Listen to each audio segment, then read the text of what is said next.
ಕೆಲವರು ಪ್ರಾರ್ಥನೆ ಅನ್ನೋದನ್ನ ಅವರು ಲಾಸ್ಟ್ ಆಗಿ ಹೇಳ್ತಾರೆ.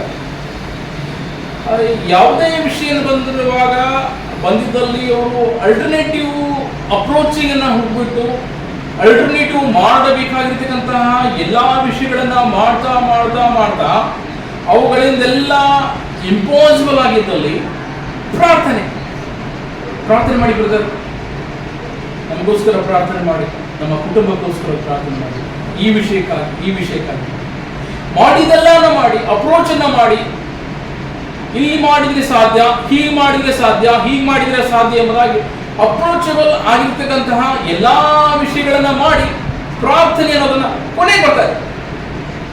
ಕರ್ತನಲ್ಲಿ ಪ್ರಿಯರೇ, ಹಾಗಲ್ಲ.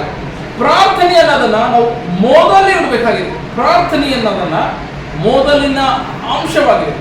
ಇವಾಗ ಯೋಹಾನನ ಬರೆದ ಸುವಾರ್ತೆ 2ನೇ ಅಧ್ಯಾಯದಲ್ಲಿ ನೋಡುವಾಗ ಯೇಸು ಮಾಡಿದ ಮೊದಲನೇ ಮಹತ್ ಕಾರ್ಯ, ಅದರಲ್ಲಿ 3ನೇ ವಚನ ನೋಡಿ, ದ್ರಾಕ್ಷರಸು ಸಾಲದೆ ಹೋಗಿರಲಾಗಿ ಯೇಸುವಿನ ತಾಯಿ ಆತನಿಗೆ ಅವರಲ್ಲಿ ದ್ರಾಕ್ಷರಸವಿಲ್ಲ ಎಂದು ಹೇಳಿದರು. ಯೇಸು ಆಕೆಗೆ, ಅಮ್ಮ, ನನ್ನ ಗೊಡವೆ ನಿನಗೇಕೆ?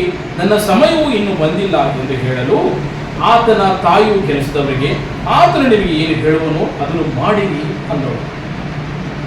ದ್ರಾಕ್ಷರಸವನ್ನ ಮುಗಿದಾಗ ಮರಿಯಳು ಯೇಸು ಸ್ವಾಮಿಯ ತಾಯಿ ಅಲ್ಟರ್ನೇಟಿವ್ ಆಗಿ ಅಪ್ರೋಚ್ ಮಾಡಿ ಅವರಿಗೆ, ಚೆಫ್ ಎಷ್ಟು ಜನ ಇದ್ದಾರೆ ಇಲ್ಲಿ, ಹೇಗೆ ಮಾಡ್ಲಿಕ್ಕೆ ಸಾಧ್ಯ? ಎಷ್ಟು ಬೇಕಾಗುತ್ತೆ ದ್ರಾಕ್ಷರಸ ಮಾಡಲಿಕ್ಕೆ? ಎಷ್ಟಿದೆ ನಮ್ಮ ಹತ್ರ? ಸೋರ್ಸ್ ಎಷ್ಟಿದೆ? ಎಷ್ಟು ಜನ ಬೇಕು? ಅದಕ್ಕೆ ಕೆಲಸದವರು ಎಷ್ಟು ಬೇಕು? ಲೇಬರ್ಸ್ ಎಷ್ಟು ಬೇಕು? ಕ್ಯಾಲ್ಕುಲೇಷನ್ ಮಾಡಿ, ಇದು ಸಾಧ್ಯನಾ? ಎಷ್ಟು ನಿಮಿಷದಲ್ಲಿ ಆಗ್ಬೋದು? ಹಾಗೆ ಸಾಧ್ಯನಾ ಎಂಬುದಾಗ ಅವಳು ಅಲ್ಟರ್ನೇಟಿವ್ ಅಪ್ರೋಚ್ ಅನ್ನ ಹುಡುಕಲಿಲ್ಲ. ಮಾಡ್ಲಿಕ್ಕೆ ಸಾಧ್ಯನಾ?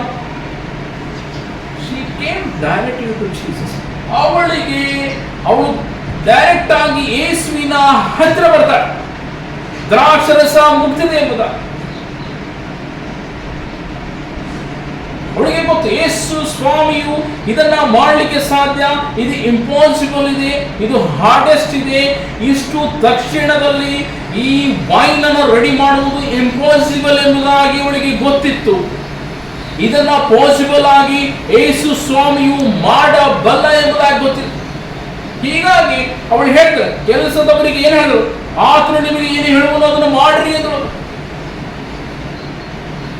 ನಿನ್ನ ಜೀವಿತದಲ್ಲಿ ಯಾವುದೇ ವಿಷಯ ನೀನು ಹಾರ್ಡೆಸ್ಟ್ ಆಗಿರ್ಬೋದು, ಯಾವುದೇ ವಿಷಯವನ್ನ ಇದನ್ನ ಇಂಪಾಸಿಬಲ್ ಅಂತಿರ್ಬೋದು, ನಿನ್ನ ಒಂದು ಜೀವಿತದಲ್ಲಿ ಲಾಸ್ಟ್ ಮಿನಿಟ್ ಅಲ್ಲಿ ಬಂದಿರತಕ್ಕಂತಹ ಕಷ್ಟ, ಲಾಸ್ಟ್ ಮಿನಿಟ್ ಅಲ್ಲಿ ಬಂದಿರತಕ್ಕಂತಹ ಸಮಸ್ಯೆ, ನನಗೆ ಅದನ್ನು ಹಾರ್ಡೆಸ್ಟ್ ಆಗಿ ಫೀಲ್ ಮಾಡ್ತಿರ್ಬೋದು. ಕರ್ತನಲ್ಲಿ ಪ್ರಿಯ ಸಹೋದರ ಸಹೋದರಿಯರೇ, ನೀವು ಅಲ್ಟರ್ನೇಟ್ ಆಗಿ ಅಪ್ರೋಚ್ ಅನ್ನ ಮಾಡದ ಹಾಗೆ ನೀವು ಕರ್ತನ ಸನ್ನಿಧಾನದಲ್ಲಿ ಬಂದಿದ್ದಲ್ಲಿ, ಕರ್ತನ ಪಾದದಲ್ಲಿ ಬಂದಿದ್ದಲ್ಲಿ, ನೀನು ಅಲ್ಟರ್ನೇಟ್ ಅನ್ನ ಅಪ್ರೋಚ್ ಅನ್ನ ಮಾಡಿ ನೀನು ಕೊನೆಗೆ ಬರುವುದಲ್ಲದೆ ನಿನಗೆ ಬಂದಿರತಕ್ಕಂತಹ ಆ ಒಂದು ಸಂದರ್ಭದಲ್ಲಿ ಹಾರ್ಡೆಸ್ಟ್ ವಿಷಯವನ್ನ ತೆಗೆದುಕೊಂಡು ಆತನ ಪಾದದಲ್ಲಿ ಬಂದಲ್ಲಿ ಆತನು ಈಸ್ ಗೋಯಿಂಗ್ ಟು ಮಿರಾಕಲ್. ಆತನು ನಿನ್ನ ಜೀವಿತದಲ್ಲಿ ಮಹತ್ ಕಾರ್ಯಗಳನ್ನ ಮಾಡಲಿಕ್ಕಿದ್ದಾನೆ. This is a last minute ಇದೆ. ಅಯ್ಯೋ, ಇದು ಕೊನೆ ಬಂದ್ಬಿಡ್ತಲ್ಲ ಈ ಕಷ್ಟ, ಇದು ಹೇಗೆ ಮಾಡ್ಲಿಕ್ಕೆ ಸಾಧ್ಯ? ಯಾರ ಹತ್ರ ಹೋಗ್ಲಿ, ಯಾವ ಡಾಕ್ಟರ್ ಹತ್ರ ಹೋಗ್ಲಿ, ಯಾವ ಸರ್ಜನ್ ಹತ್ರ ಹೋಗ್ಲಿ, ಯಾವ ಒಂದು ಸ್ಟೇಟಿಗೆ ಹೋಗ್ಲಿ, ಹೈದರಾಬಾದ್ಗೆ ಹೋದ್ರಾಗತ್ತಾ, ಕರ್ನಾಟಕದಲ್ಲಿ ಹೋಗೋದ್ರಾಗತ್ತಾ, ಚೆನ್ನೈಗೆ ಹೋದ್ರಾಗತ್ತಾ, ಎಲ್ಲಿ ಹೀಲ್ ಆಗುತ್ತೆ? ಅಲ್ಟರ್ನೇಟ್ ಅಪ್ರೋಚ್ ಅನ್ನ ಮಾಡದ ಹಾಗೆ ಕರ್ತನ ಪಾದದಲ್ಲಿ ನೀನು ಬಂದಿದ್ದಾದ್ರೆ ನಿನ್ನ ಜೀವಿತದಲ್ಲಿ, ನಿನ್ನ ಆರೋಗ್ಯದಲ್ಲಿ, ನಿನ್ನ ಕುಟುಂಬದಲ್ಲಿ ನೀನು ಮಹತ್ ಕಾರ್ಯವನ್ನು ನೋಡಲಿಕ್ಕೆ ಸಾಧ್ಯ. ದೇವರು ನಿನ್ನ ಜೀವಿತದಲ್ಲಿ ಅದ್ಭುತ ಕಾರ್ಯವನ್ನು ಮಾಡಿದ್ದಾನೆ.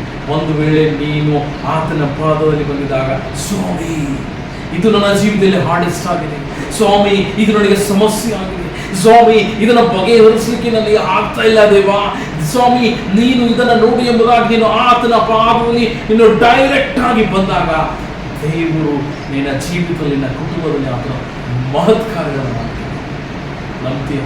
ನಂಬಿಕೆಯಿಂದ ಆತನ ಪಾದ